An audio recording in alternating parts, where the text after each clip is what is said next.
ಅಕ್ರಮ ಮದ್ಯ ಮಾರಾಟ ಮಾಡುವವರಿಗೆ ಇಲ್ಲ ಅಬಕಾರಿ ಅಧಿಕಾರಿಗಳ ಭಯ.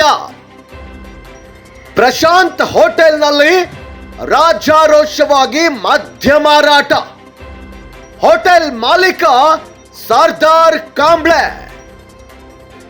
ಬೆಳಗಾವಿ ಜಿಲ್ಲೆಯ ಅಥಣಿ ತಾಲೂಕಿನ ಗುಂಡೇವಾಡಿ ಬೆಳಗೇರಿ ರಸ್ತೆಯ ಮಧ್ಯದಲ್ಲಿ ಇರುವ ಪ್ರಶಾಂತ್ ಹೋಟೆಲ್ ಯಾವ ಅಬಕಾರಿ ಅಧಿಕಾರಿಗಳ ಭಯವೂ ಇಲ್ಲದೆ ರಾಜ್ಯಾರೋಷವಾಗಿ ಮದ್ಯ ಮಾರಾಟ ಮಾಡ್ತಿದ್ದಾರೆ.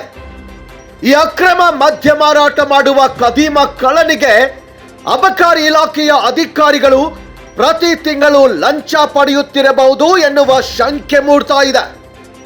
ಹಾಡ ಹಗಲೇ ಯಾರ ಭಯವಿಲ್ಲದೆ ಮದ್ಯ ಮಾರಾಟ.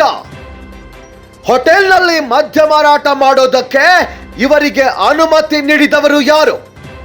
ಅಕ್ರಮ ಮದ್ಯ ಮಾರಾಟ ಮಾಡುತ್ತಿರುವ ಪ್ರಶಾಂತ್ ಹೋಟೆಲ್ ಮಾಲೀಕ ಸರ್ದಾರ್ ಕಾಂಬ್ಳೆ ಅವರ ಮೇಲೆ ಅಬಕಾರಿ ಅಧಿಕಾರಿಗಳು ಕಾನೂನು ಕ್ರಮ ಜರುಗಿಸುತ್ತಾರಾ ಎಂದು ಕಾಯ್ದು ನೋಡಬೇಕು.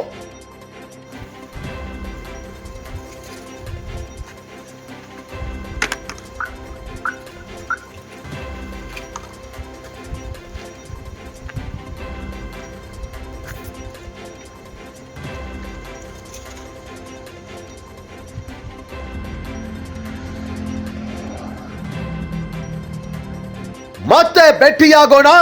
ಅಲ್ಲಿಯವರೆಗೂ ನೋಡ್ತಾ ಇರಿ ಗರುಡ ಭೇಟೆ ಕನ್ನಡ ನ್ಯೂಸ್ 24x7.